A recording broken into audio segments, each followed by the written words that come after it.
Hello friends, मैं यतीन कबीरा study में आपका फिर से स्वागत है। आज एक नया सेशन हम शुरू कर रहे हैं। लास्ट क्लासेस में हमने पढ़ा था कि अर्थव्यवस्था के प्रकार क्या होते हैं। अर्थव्यवस्था के प्रकार को हमने कई भागों में डिवाइड किया था। पहला हमने देखा था कि नियंत्रण के आधार पर अर्थव्यवस्था कैसी होती है। उसके अलावा हमने विकास के आधार पर अर्थव्यवस्था को देखा था और उसके अलावा फिर लास्ट में हमने अर्थव्यवस्था को देखा था कि अंतर्राष्ट्रीय संबंधों के आधार पर ये कैसे काम करती है। आज के जो सेशन में हम पढ़ेंगे वो यह देखेंगे कि अर्थव्यवस्था के सेक्टर्स कौन से होते हैं या क्षेत्र कौन से होते हैं। कई सारे एग्जाम्स में ये क्वेश्चन अक्सर पूछ लिए जाते हैं कि प्रत्येक क्षेत्र से कौन से चीजों को रखा गया है और द्वितीय क्षेत्र में कौन सी चीजों को रखा गया है और प्राथमिक क्षेत्र में कौन सी चीजों को रखा गया है। चलिए आज का सेशन हम शुरू करते हैं। सबसे पहले हम देखते हैं अर्थव्यवस्था के सेक्टर्स को तीन भागों में डिवाइड किया गया है। पहला है प्राथमिक क्षेत्र, दूसरा है द्वितीय क्षेत्र या सेकेंडरी सेक्टर और तीसरा है तृतीय क्षेत्र। इस चीज को पढ़ने से पहले हम एक कहानी समझ लेते हैं। हम समझते हैं कि मान लीजिए कोई व्यक्ति है और कोई व्यक्ति कोई काम करना चाहता है, यानी कि प्रत्येक व्यक्ति को अपने जीवन में धन की आवश्यकता पड़ती है, यानी पैसे कमाने की आवश्यकता पड़ती है। अब अगर कोई व्यक्ति पैसे कमाएगा तो उसके लिए कुछ ना कुछ उसको काम करना पड़ेगा। काम करने के लिए वो सोचेगा या तो वो खेती कर सकता है यानी कृषि कर सकता है। कृषि से भी उसे जो धन की प्राप्ति हो सकती है। कृषि के अलावा अगर कृषि उसके पास नहीं है तो वहां पर वो मजदूरी कर सकता है खेती पर, अगर वो खेती पर मजदूरी करना चाहता है तो। अगर वो वह काम नहीं करना चाहता तो उसके अलावा उसके पास कई सारे काम होते हैं, जैसे बिजनेस कर सकता है, कोई बिजनेस में दुकान चला सकता है या कोई फैक्ट्री खोल सकता है। कई सारे व्यवसाय होते हैं अलग अलग तरीके के, वो कर सकता है। अगर वो ऐसा भी नहीं करना चाहता है तो उसके पास और कई साधन हो सकते हैं, जैसे सेवा क्षेत्र में जा सकता है, कोई होटल खोल ले, रेस्टोरेंट खोल सकता है, या फिर परिवहन क्षेत्र में गाड़ी चलाना शुरू कर सकता है, कुछ भी काम कर सकता है। यानी कि सीधी सी बात है कि किसी भी व्यक्ति को अगर पैसे कमाने हैं तो कुछ ना कुछ काम करना पड़ेगा। अगर कुछ ना कुछ काम करना पड़ेगा तो वो कुछ ना कुछ क्षेत्रों से काम करेगा। यानी हो सकता है किसी व्यक्ति की विशेष रुचि रही हो उस क्षेत्र में तो उससे काम करे, या मजबूरी में वो काम करे, लेकिन वो कहीं ना कहीं से किसी न किसी प्रकार से किसी क्षेत्रों में जाना उसको पड़ेगा। अब देखते हैं कि यहाँ पर तीन भागों में उन्हीं कामों को जिससे व्यक्ति पैसा कमाना चाहता है उन्हीं को तीन भागों में डिवाइड किया गया है। पहला है प्राथमिक क्षेत्र, दूसरा है द्वितीय क्षेत्र और तीसरा है तृतीय क्षेत्र। अब इन क्षेत्रों को डिवाइड कौन करता है? इसको डिवाइड करने का काम करता है भारत सरकार की संस्था है CSO, सेंट्रल स्टैटिस्टिकल ऑर्गेनाइजेशन, केंद्रीय सांख्यिकी संगठन। वह क्या काम करता है? केंद्रीय सांख्यिकी संगठन वह प्रत्येक आर्थिक क्षेत्रों को अलग अलग भागों में डिवाइड करता है। उसी ने क्या किया कि कुछ क्षेत्रों को प्राथमिक क्षेत्र में रख दिया, कुछ को द्वितीयक में रखा और कुछ को तृतीय क्षेत्र में रखा।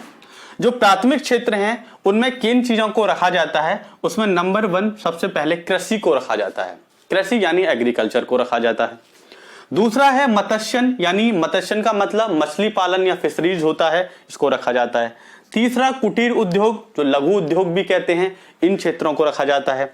चौथा है हमारा वानिकी मतलब फॉरेस्ट्री, जिसमें क्या होता है कि वन होते हैं, वनों के उत्पाद प्राप्त किए जाते हैं। चौथा है हमारे पास बागवानी मतलब हॉर्टिकल्चर, जहां हम क्या करते हैं? बागवानी करते हैं, जैसे फलों की हो सकती है या किसी भी प्रकार की बागवानी हो सकती है। इन सेक्टर्स में बागवानी को रखा जाता है।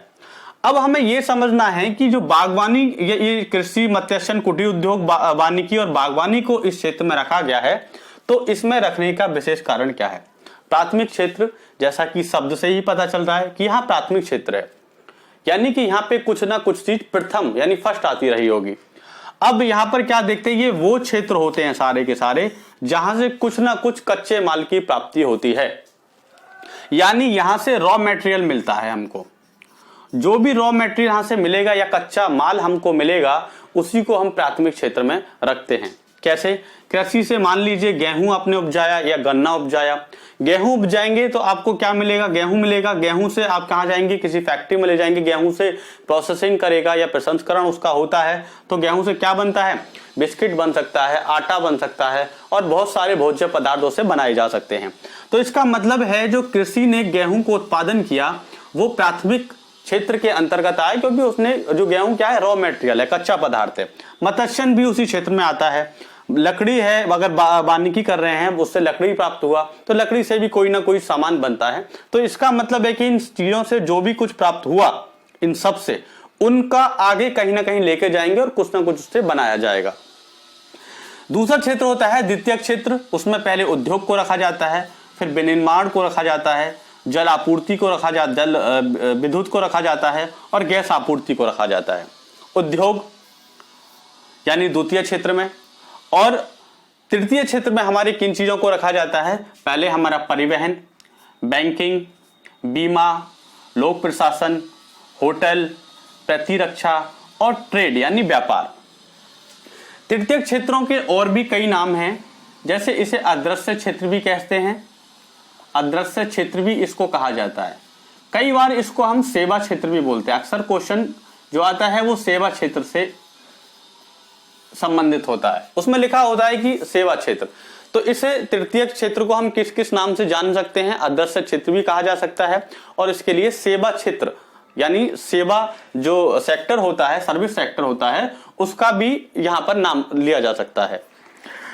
अब समझते हैं कि प्राथमिक क्षेत्र में हमने क्या किया? कच्चे माल को उपजाया। उस कच्चे माल से क्या हुआ कि वो उद्योगों के लिए गया या आगे उसकी प्रोसेसिंग हुई, और अब इन दोनों की हेल्प करेगा ये तृतीय क्षेत्र यानी सर्विस सेक्टर। यहां पे अदृश्य इसलिए कहा जाता है कि कोई भी चीज डायरेक्ट नहीं होती, यानी कि आपको सर्विस दी जा रही है वो दिखाई नहीं देती। अदृश्य का मतलब क्या होता है? इनविजिबल, यानी कोई दिखाई नहीं देना। अगर कोई टीचिंग कर रहा है तो उसका मतलब है वो सेवा प्रदान कर रहा है, लेकिन वो सेवा दिखाई दे रही है, नहीं दे रही है। उसके अलावा जैसे कोई परिवहन सेक्टर में वो भी सर्विस दे रहा है, ठीक है, कोई उत्पादन तो नहीं हो रहा है, केवल सर्विस दे रहा है। होटल में, बैंकिंग में जाओगे, वहां से कोई प्रोडक्शन हो रहा है, उत्पादन हो रहा है, नहीं हो रहा है, तो क्या होगा? बैंकिंग में क्या होगा? अपने आप पैसे जमा कराएंगे और वहां से वो सर्विस देंगे, यानी वो काम करेंगे। ऐसे ही सारे क्षेत्र ये सर्विस सेक्टर है। लोक प्रशासन जिसे पब्लिक एडमिनिस्ट्रेशन कहते हैं, इंश्योरेंस यानी बीमा, होटल, ठीक है, आप खाना खाने जाएंगे वो भी सर्विस प्रोवाइड करेंगे आपको। प्रतिरक्षा जिसे डिफेंस कहते हैं, यहां पर भी आपको सर्विस प्रोवाइड कराई जाएगी। नेक्स्ट है व्यापार यानी ट्रेड, ये भी सर्विस सेक्टर है क्योंकि यहां पर भी सर्विस दी जाती है। अब आप समझ गए होंगे कि प्राथमिक क्षेत्र में उन क्षेत्रों को रखा जाएगा, उन चीजों को रखा जाएगा जो कच्चा माल उत्पादन कर रहे हैं या प्राइमरी हैं, फर्स्ट हैं। द्वितीय में रखा जाएगा द्वितीय क्षेत्रों को जो इनसे ही कुछ विनिर्माण हो रहा है या फिर इंडस्ट्री जिसमें लग रही है। तृतीय क्षेत्र हमारा जो होता है सेवा क्षेत्र, उसमें इन सब चीजों को रखा जाता है जो कि सर्विस प्रोवाइड कराती है यानी सेवा प्रोवाइड कराती है। इन तीनों चीजों को समझने के बाद हम एक चीज समझेंगे कि क्वेश्चन यानी प्रश्न किस प्रकार से एग्जाम्स में पूछे जाते हैं। क्वेश्चन पूछने की प्रवृत्ति इस टाइप की होती है कि तृतीय क्षेत्र में जो पहला क्वेश्चन अगर पूछा जाए आपसे तो वो पूछेंगे कि कौन सा निम्न में से कौन सा तृतीय क्षेत्र का उदाहरण नहीं है। आपको 4 ऑप्शन मिलेगा। मान लीजिए आपको दिया, पहला दे दिया परिवहन, दूसरा दे दिया बैंकिंग, तीसरा बीमा और चौथा दे दिया उन्होंने जल आपूर्ति। तो आपसे पूछा जाएगा कि कौन सा सेवा क्षेत्र का उदाहरण नहीं है। तो आपको याद रखना है कि जल विद्युत सेवा क्षेत्र का उदाहरण नहीं है। अगर आपको ये याद है तो आप आराम से क्लिक कर देंगे। दूसरा इसमें क्वेश्चन बन सकता है, वो देंगे आपको कृषि, पहला निम्न में से कौन सा सेवा क्षेत्र का उदाहरण है। तो पहला उन्होंने कृषि दे दिया, दूसरा उन्होंने वानिकी दे दिया, तीसरा उन्होंने विनिर्माण दे दिया और चौथा उन्होंने परिवहन दे दिया। तो आपको पता चल जाएगा कि परिवहन ही उदाहरण है, बाकी सारे अलग अलग सेक्टर्स से आते हैं। इस टाइप के क्वेश्चन इन सेक्शंस में पूछे जाते हैं। उम्मीद है ये सारी चीजें आपको पता चल गई होंगी और आप इन्हें बहुत बेहतर तरीके से डील कर सकते हैं। आज की क्लास हम यहीं खत्म करते हैं। धन्यवाद, थैंक यू।